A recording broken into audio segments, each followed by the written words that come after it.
Ile prawdy jest w Assassin's Creed 4 Black Flag? Serii Assassin's Creed fanom przedstawiać nie trzeba. To seria, która od dawien dawna miesza fakty historyczne z fikcją wymyśloną na potrzeby gry. Dzisiaj na tapetę weźmiemy część piracką, sprawdzając, na ile Ubisoft powykręcał fakty do własnych potrzeb. Ja jestem Cybixnonie i zapraszam na materiał.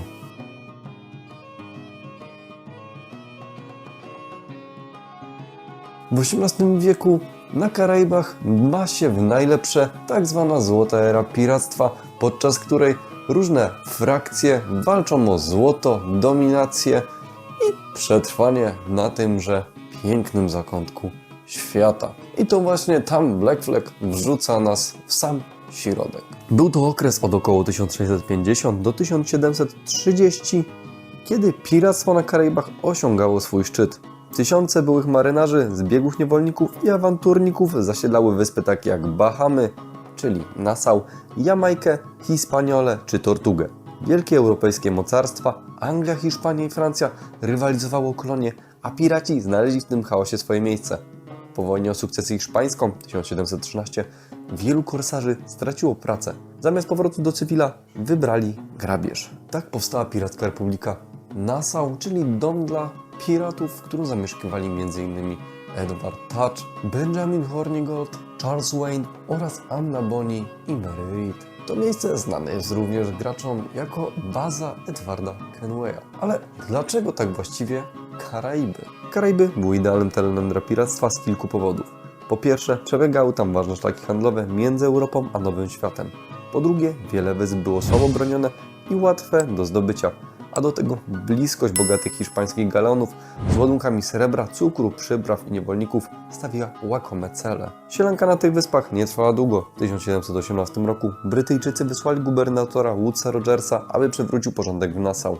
Od tego momentu rozpoczął się powolny koniec piractwa. Część piratów skorzystała z amnestii, inni, jak na przykład Charles Wayne, zostali schwytani i straceni. Siła flot państw kolonialnych i koniec wojen przyczynił się do upadku złotej ery piractwa. I tutaj Ubisoft jak najbardziej oddał hołd całej tej złotej erze, odzorowując daty, miejsca oraz postacie biorące udział w tychże jakże wydarzeniach. Innymi słowy, całe tło fabularne dla Black Flaga jest jak najbardziej autentyczne.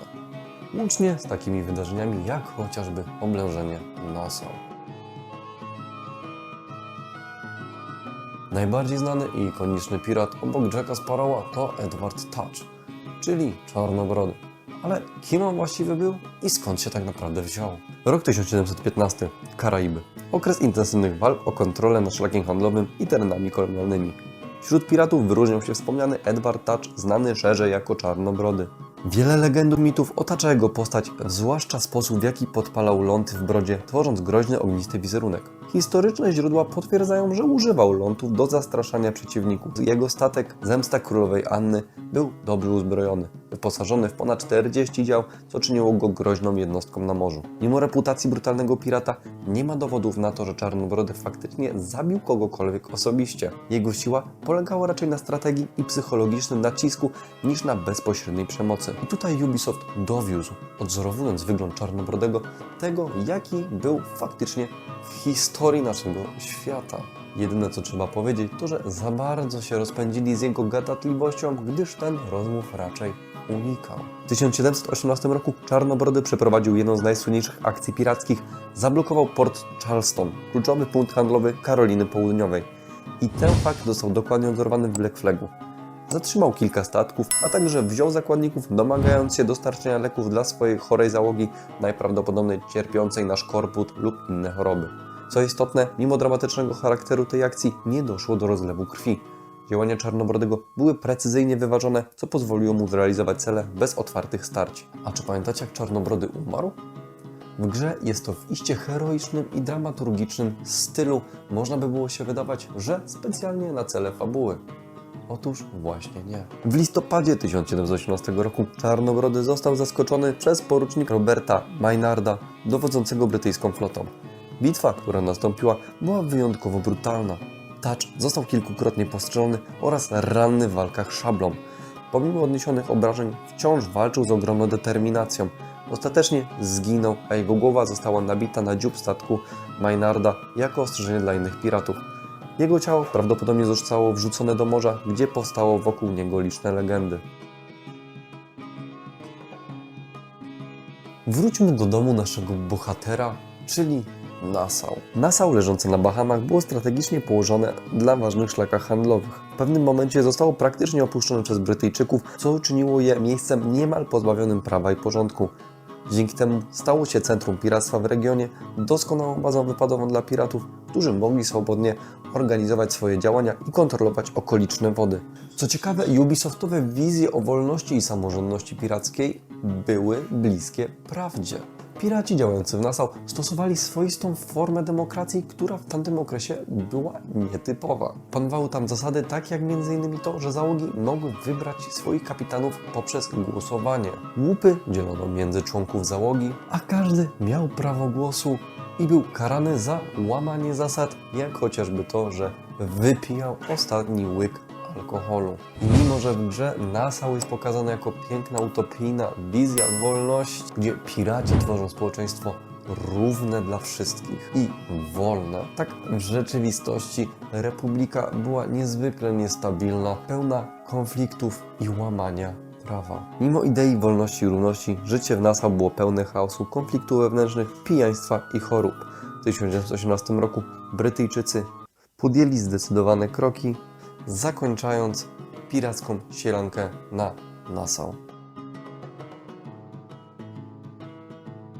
Jak już wspomniałem, tak, faktycznie piraci mieli swój kodeks. I choć wyobrażamy sobie ich jako chaotycznych rozbójników, mimo tego fałszywego wizerunku większość załóg działało według usystematyzowanych zasad panujących na danym pokładzie.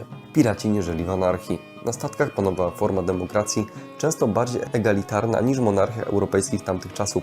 Kodeks piracki precyzował m.in. podział łupów, jak na przykład kapitan otrzymał większą część, a zwykły marynarz mniejszą, odszkodowanie za utratę kończyn lub innych części ciała, zakaz hazardu i bójek na pokładzie, które mogły zakłócić porządek. Dopiero na lądzie i za zgodą załogi takie zachowanie było dozwolone.